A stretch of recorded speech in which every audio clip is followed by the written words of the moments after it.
Hello, Josh. Wonderful to have you. Thank you for making time for the hiker's Yeah, dream here. I'm thanks for having Landslide. I hiked the PCT in 2014 with my son. Low me. snow year, low rain, hardly any. So you got a challenge this year.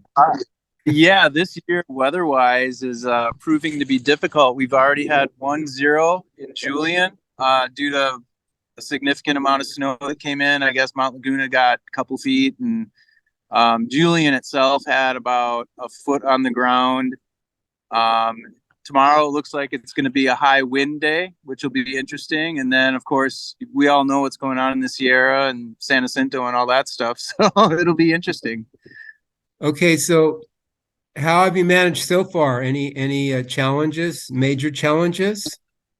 To be honest, short of a couple unplanned zeros, no, not at all. It's been, I don't want to say easy going. You know, it's not easy, but until the snow hit Julian, everything was going to quote unquote plan.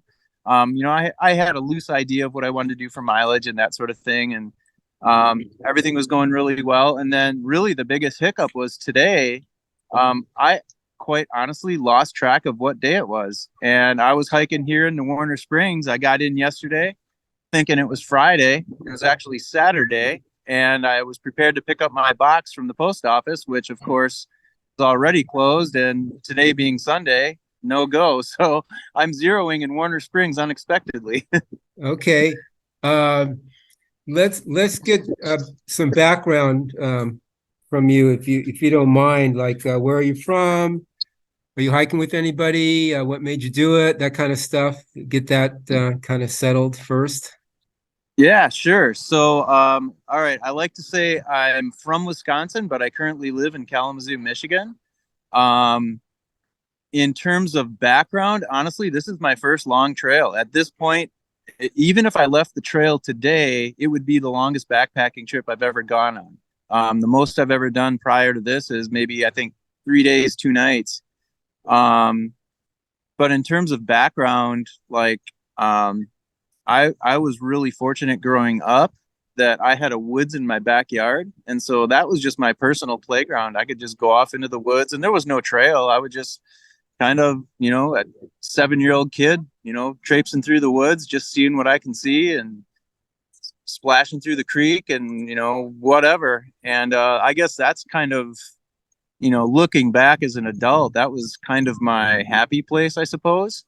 Um, and that's always just kind of stuck with me. And then I'm a avid cyclist. Actually, that's, I consider that my number one sport. And so that translated into a lot of mountain biking. So I mountain biked all over. That's the thing I really love to do, because it combines my love of cycling with my love of being in the woods. um what led me to the PCT was just sheer happenstance. I think it was 2013, when Dusty Camel released As It Happens, the documentary, and I just happened across it. And I watched the whole thing, and I was absolutely just smitten. Um, just the story and the views and just everything that comes with the trail.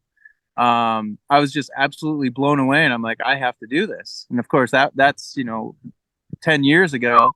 Um, and since then, I've been, wanting to hike the PCT, wanting to hike the PCT. I keep telling my wife, I really want to go hike the PCT. And she, yeah, yeah, yeah, obviously, like most people, will wait until retirement.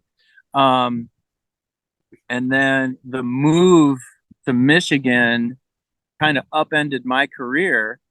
And I don't want to call it the payment, but as kind of a, my wife is finishing up some graduate work, and so we decided that this summer would be a good year for me to do it. And so yeah, there we are. It all just really worked out in that manner.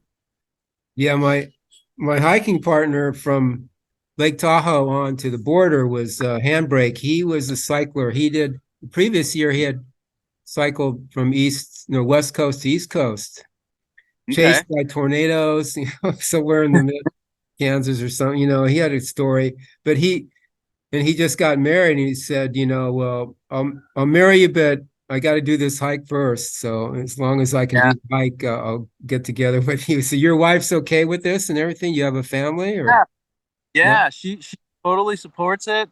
She, obviously there's some worry on her part. I'm gonna be gone for 6 months, and then B, just out in the wilderness, that sort of thing. And I, try and tell her, look, this really isn't a true wilderness experience. There are, of course, wilderness areas and that sort of thing, but there's so many people and so much support along the trail that, a lot of times you're hiking near a road or something like that, or so she's very good with it. I think the person who's the most worried, honestly, is my mother.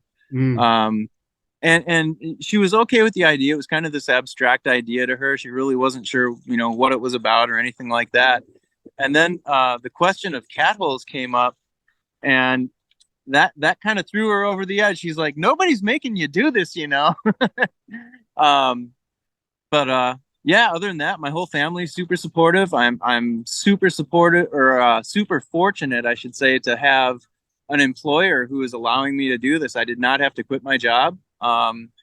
Basically, they're allowing me 6 months off to go play, and it's all good. So again, I'm super lucky in the respect that I have full support of my family, full support of my employer, and yeah, I can just kind of come out here and make it happen. Good to go. What kind of work do you do back home? Currently, so let me back up. So by degree, I'm a teacher, and I've until we moved to Michigan, I was a teacher and working in a school district, and thought that I would retire there, but obviously that plan changed. So currently now I work at a bike shop, and I'm a bicycle mechanic. So that is my profession of choice today. I was a teacher too, and then I got into the environment, and right now I'm working with a nonprofit in Mexico. We're doing self-sustaining communities. So the trip, the hike really gave me an immersion in nature, and really kind of changed my path, in terms Yeah. of what I'm doing, yeah, 5 months, 6 months on the trail, it's different, Yeah, for sure. How are you communicating with your family, and are you just through the trek, your posts, or how often do Um, you communicate or so post? it all depends on cellular service. If I have cell service, then I'll just send my wife a text message once a day, just saying, "Hey, everything's great." Maybe give her a little snippet of what happened and maybe a picture.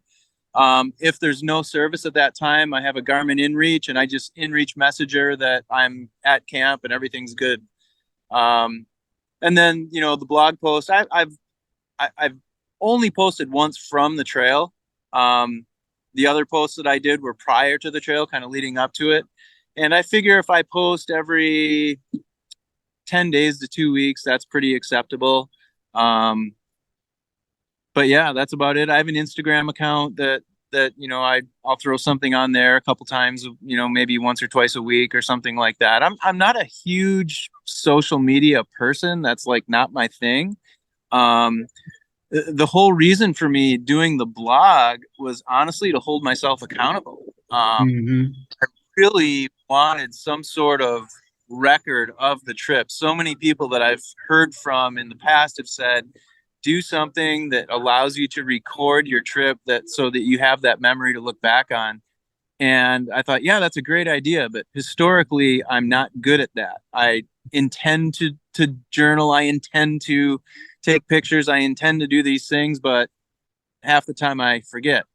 And so I thought, I want to do something that's going to like have me commit to that idea of preserving the memory. And so that's why I signed up to blog, so that someone else was kind of holding me accountable for it. And I'm really glad, because it in some ways it allows me to pay more attention, and in other ways, as I'm writing, it allows me to reflect. And both of those, I think, are valuable to have with you on the trail, when you can, not only be more in tune to what's going on around you, but then also take the time to look back and go, wow, that was a really cool experience, or that sort of thing. You'll see it's very special when you get through and years go by. It's very special what you've done. And if you could record it, have photos. I don't know if you're taking pictures, Oh photos. yeah, Okay. I've taken more pictures in the last 10 days than I've Okay. taken probably the last 10 years. Okay. Good. Those will be memorabilia. I mean, Yeah. when you write your book about the PCT, they'll be add those in. Do you have any hiking partners? Or how'd you start by yourself, or what's going on with Yeah. that? No? Yeah, started by myself and that was it. I had my start date and boom, went. Obviously I've met a lot of people on the trail, but I am not hiking with anyone. Every single day, pretty much hiking alone. Obviously you catch up to people or people catch up to you and you might chat for a minute, but generally speaking, I've been walking alone, which is exactly what I wanted. I didn't want to be beholden to someone else's pace or someone else's idea of where to stop. I just kind of want to come out and do my thing. And it's not that I'm anti-person. It's I'm pro solitude. So Have you got a trail name yet? nope, not yet. And Okay. maybe I'll get one. Maybe I won't. I'm not. You're Don't know. bound to get one. It took me till coming down from Mount Baden, Mount Baden, Mount Baden, whatever the Mount Baden, Baden Powell. Yeah. Um, Yeah. little Indian campground, and I did another uh, slide, fall my butt down the hill, loose rock, and the guy had seen me before, and then he said, "Oh, there's landslide," and that was my name because I Okay. did fall a lot. I was Okay. 64 when I did it, so I Oh took a wow. few Okay. falls. Yeah, I'm Sure. 73 now, but 64. My son was like 30s in his 30s, Okay. But you'll get it. You're bound to get, someone. You're being watched because, Yeah. you know, What I hear is it's usually a moment of maybe something that's not as pleasant. Whether it's a yeah, fall or yeah. So, but again, we'll see what happens. You know, if I get one, cool. If not, I understand. How old are you? Can I ask? Yeah, I'm 51 right now. So 51. You look like yeah. you could be 30s. Oh well, thank you. 51. No, really, 51. That's really good. That's good. Then yeah, we met somebody. We didn't get many middle-aged people, either real youngsters or real old, but we met somebody in their 40s and he said, "What are you doing how can you get away from your work and everything?" And he said, "I'm self-employed, I work in Humboldt." And he happened to be, basically sell drugs and stuff. So he's self-employed. He could get away whenever he wants to. He made a lot of Sure. money, So the 51, that's cool. Yeah. How's your health? How are you holding up? So far, so good. I've my mileage plan has been long day, short day, alternating. And so I have one day to kind of, let's call it a building phase and then a recovery phase. And so I've been kind of approaching it like that. And so that's been working out really well for me. I've had no blisters. I've had no, obviously you're tired by the end of the day. You get it. But I've had no like lingering pains or anything like that. I am trying to watch my diet. I take a multivitamin every day. I have some, they have the powdered green veggie stuff. So I Mhm. add that to my, you know, at least one meal a day. I'll add a spoonful of that stuff in.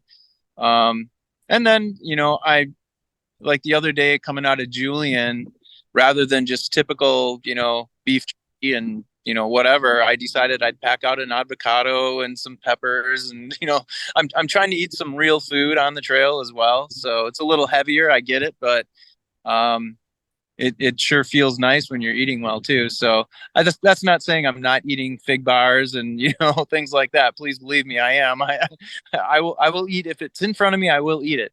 Yeah. But I am trying to keep a good mix of the healthy stuff too, because I know that long term that's going to provide a good benefit. So especially at my age, the 25-year-olds who are out here can live on M&Ms and whatever, but I can't. Right. What is your mileage average? What are you doing? I haven't calculated it out. If you take the zeros out of it, the average is probably 14 per day. My longest I've had 2 long-ish days that have been right around the 18 plus mark. So really nothing crazy right now. I'm trying to ease into it. I'm not, I don't need to do too much too soon. There's a lot of snow I'm coming up against. Yeah. The more time melt, the better. The first objective is San Jacinto. That's only a handful of days away now. And, there's still some snow up there, so I don't need to rush into it. I can just take my time, and once I get through the Sierra, and that's still even a big question mark, I'll make that decision later. But once I get through the Sierra and I have my trail legs, then I can start, the days will be longer. I can start putting on some miles. But I don't need to go crazy either. I don't have a set date I need to be done. So if I don't finish till early September, that's totally cool. I'm good with that. What kind of weight are you carrying? Too much, probably. No, my pack, let's see. At the border, granted, there was a ton of water on the trail, so I only had to carry like a liter of water. So I had 1 liter of water and 6 days worth of food because I didn't want to do any resupply until Julian.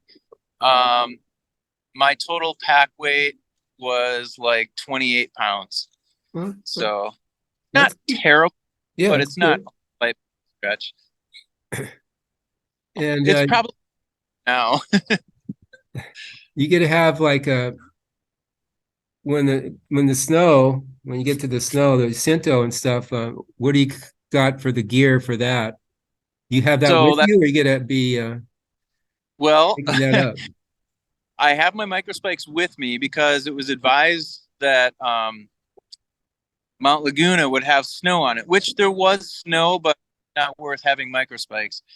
So I do have those with me. And then the reason for my zero here in Warner Springs is my ice axe is waiting at the post office. Oh, yeah. So I will have my ice axe and microspikes for San Jacinto if it's even passable. I mean, I may get to that point and it still isn't passable.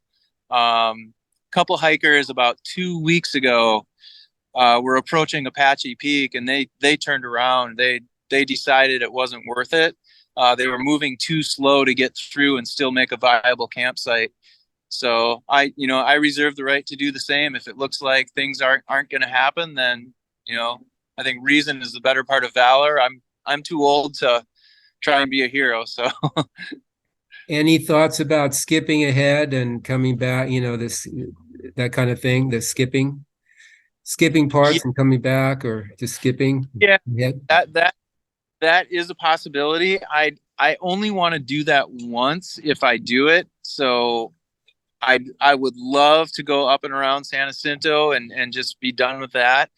But the Sierra is a whole different animal. And so again, I won't make a decision on that one until Kennedy Meadows, but I will either flip up to Kennedy Meadows North and then continue up and tag the border, and then take a bus back down and hike the Sierra southbound and finish at Whitney, or I'll take a bus from Kennedy Meadows south all the way to Hart's Pass, or get myself as close to Hart's Pass as I can, hike in, tag the border, and then Sobo the rest of the trail. I reserve the right to make that decision when I get to Kennedy Meadows, so I don't know which way it'll go. Or I find that it's passable, and with just a little bit of forethought and planning that I can get through. So, I don't know. Everything is on the table, and I'll just make the right decision, hopefully, when I get there. Well, that's the beauty of hiking. It's just you're spontaneous. You just do what makes sense at the moment. Coming down Jacinto in 2014, it was 102 degrees. It was the hottest point on the trail for us, and the switchbacks coming down was pretty hot because you're exposed, and Yeah. Yeah. So you never know the year. You just picked a very challenging year. Yeah, for sure. Well, the year picked me. I didn't have too much of a choice, but yeah, when I of course as soon as I got my start date and everything, I started following Southern California, actually all of West Coast weather, but in particular, I started paying attention to the Sierra, and I just seemed like every 2 or 3 days another storm would blow through and dump 5, 6, 10 feet of snow, and it was like, come on. So yeah, it'll be an adventure for sure. What apps are you using for weather and GPS and all? So GPS, I'm simply using Far Out. I do have Gaia GPS on my phone that I've used in the past, and so that's kind of my backup. Um, as far as weather goes, I really haven't been using any particular apps other than whatever comes on my phone, and then anything that comes through the Garmin, any advisories or anything like that. So I'm trying not to get too caught up in it. Um, the other side of it too is it's really easy to glean information from other hikers because somebody always has either a weather report or we should take this trail or this water source is good or this one's not or and so far water this year has been amazing. My first day on trail, you couldn't go a quarter mile without stepping across a stream. It was incredible. I felt like I was hiking in Colorado in springtime. It's just water everywhere. And even since, the water sources have been very reliable. Um, so I know I'm very spoiled in that sense. A dry year, this would be a very different trail. There are areas, in fact, you probably remember when you hiked through the meadow that kind of bypasses Warner Springs, and you go Yeah. through that cow. So in Yeah. that cow, there's about 100-yard stretch where it's like walking on a sponge. It's literally soaking your shoes. It's that much water in the soil. So yeah, very different year. When did you start? March 23rd was the start date. Oh, we started April 24th, finished September 16th. Yeah. Okay. So you pretty early, but Fairly early. but you Well, were did you have a choice or were you just was it so the system online that you go on now to set up your start date, I had a little bit of a choice. I wanted an early start date, and that was based on some hikers that I followed last year that did a really nice job of just threading the needle between snow in the Sierra and wildfire. They got through the Sierra with a minimum of snow. Of course, last year was a very low snow year, but then they were able to skate ahead of wildfire season to the point where there were spots of trail that they would go through, and the next day that spot would get closed. And so I thought that sounds like a good plan because as much as we're talking about snow in the Sierra, no one's talking about wildfires yet, but we all know that's coming. And so I purposely wanted an early start date for that reason, not knowing that the Sierra was going to get record snow.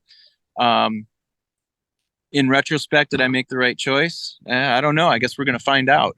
we'll find out. Yeah, we'd like to talk to you maybe, I don't know, Kennedy Meadows, you probably Yeah, maybe for sure. yeah, we'll get another interview and Yeah, I'd love to. yeah, let's see. I was going to ask you something. Oh yeah, you're well, what do you eat? We went that. I was going to ask you something else. Yeah, I'm losing here. But yeah, go ahead. No. Go ahead. Your diet. Yeah, so it depends on the day. If it's going to be a bigger day, I'll actually make myself. I actually sent myself out some oatmeal from home, so it's not like the little Quaker things. Like I have it with walnuts and craisins and all sorts of stuff in it, load flaxseed and chia and all that. So I'll have a nice big helping of oatmeal if it's going to be a bigger day. Uh, if it's going to be a shorter day, I'll do just like not an energy drink. What do you call it? Like those breakfast shakes. I'll just Yeah. one of those breakfast shakes and maybe a bar. And then just periodically snack on this. This is where the the junk food comes in, where, beef sticks and, just whatever bars you might carrying, a Lara bar or a Fig bar or whatever. And then for dinner, I always cook myself a good dinner. So most of them have been rice based, where I'll either the Knorr rice sides, or I've made myself that I sent from home some rice with maybe some jerky and some olive oil in it. I carry a little bottle of olive oil. Again, I'm not ultralight, so I don't care. And so I try and make myself a good dinner. And then I also have electrolytes at least once a day too. So I'll, like a bottle where I'll mix up some electrolytes and try and replenish that stuff. Usually at the end of the day is when I have that. So I haven't done any candy bars yet. I do have one Snicker bar in my pack, but I haven't touched it. So Well, again, I'm trying. Ahead? Are you mailing food ahead, or do you have any mail? No, I don't. So my intent was to not do a lot of resupply boxes. The one that I'm picking up here in Warner, that was specifically for my ice axe, and I just tossed a couple meals into it. I don't even honestly remember what's in that box, food wise. And then I've got 4 other resupply boxes. No, 5. 4 of them are all shoe related. So I know you're not supposed to do this, but I was in a pickle with shoes. So I made the gamble that my feet won't change too much. But I have 4 boxes at home, each with a pair of shoes and 5 days of food in it.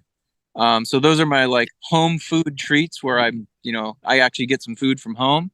And then I have, when my bear can comes out, I have 6 days of food in it currently. So that's about what we did. We did about 500 miles, a new pair of shoes, and that was for the shoes. But we jumped a lot of food in there too. But we didn't need it. We didn't need that much food. We could have resupplied off trail. Oh yeah, for sure. Pretty good. Yeah, it's expensive sometimes, but yeah, I'm definitely finding out that resupply is super easy. The only thing I haven't done yet is hitch. I haven't had to hitch yet. I'll figure that one out in a couple days when I get to Paradise Valley Cafe, because I have to go into Anza. That'll be my first official attempt at hitchhiking. So we'll see how it goes. Where are you going into? Not Idlewild, somewhere else? Yeah, Anza. It's the one that's east of Idlewild. Oh. So yeah, if you get to Paradise Valley, whatever that highway is, I can't remember the number right now. And just head west on that, and it takes you right into Anza. It's kind of like the first town you come to. I've got a box going there, and that was kind of a last minute change. So when I came out here, my sleep system was just a closed cell foam pad and my quilt. And I found that the foam pad is just a touch too cold. It's I'm surviving at night, but I'm not super comfortable. And no reason to be completely uncomfortable. So my air mattress is coming out, and that'll meet me there. So I've just got a couple more cold nights, and then I'll be better. What's it getting down to? Last 2 nights I've had frost on the tent, so I mean it's getting down to 30-ish. So I'm sleeping with my water filter every night. I'm not taking chances on that one. Right. And I can only assume that as the elevation goes back up, because I think here in Warner we're at 2,900 feet. But in a couple of days I'll be at 5,500. And I can only assume the nights are going to get colder. So I'm gonna just try and make myself a little more comfortable. How long have you been on trail? Let's see. Started. How long has it been? And what is it? 11 days now? Yeah, I'd have to look, but yeah, okay, approximately. And Warner Springs is what mile again? 109. 109, okay. Yeah, but that's with a couple zeros thrown in too. So Well, yeah, this is about when we thought, oh, we're really hiking now, about mile 100. That's what my son and I told ourselves, sure. hey, we're really doing this, So, Yeah. I crossed mile point yesterday, and that was fun. It was kind of a nice little milestone to take a picture of, and I put one on Instagram and sent it to my family and that sort of thing. So So Instagram and the Trek, and what else? Maybe can you text me um Yeah. and I'll post that in the final editing for this interview. I've got a guy in UK that's doing the editing, and I'll Oh, okay, send you the sure. link to this, and then if you don't mind, I'll put it around the PCT Facebook groups, etc. Yeah, cool. Okay, yeah, you can send it to your wife and all that. So, yeah. Yeah. So, yeah, I like to keep about 30 minutes, so you have stuff to do. But anything else you want to finish off with? You know? You know, Yeah. this experience for me, I mean, like I said, this was 10 years in the making, maybe more. I don't know. I haven't done maths. Um, but it has been such an amazing experience that even if I got off trail today, which I don't Yeah. plan to do, believe me, it would just be something to look back on and just so fondly. Just the people I've met and the scenery and just the whole experience has been fantastic. And so at this point, I just look at every day as a plus one. It's like Yeah. I just have the privilege to go out and do it again, and then I wake up and wow, I get to go do it again, and it's been so fantastic. Well, soak it in, enjoy it, because it's a life changer. It's just wonderful to look back, and look forward to hearing how you're doing at Kennedy Meadows. Yeah, sounds good. Okay, Josh. All right. All right, thank you so much. Yeah, thank you. Yep, bye. Bye.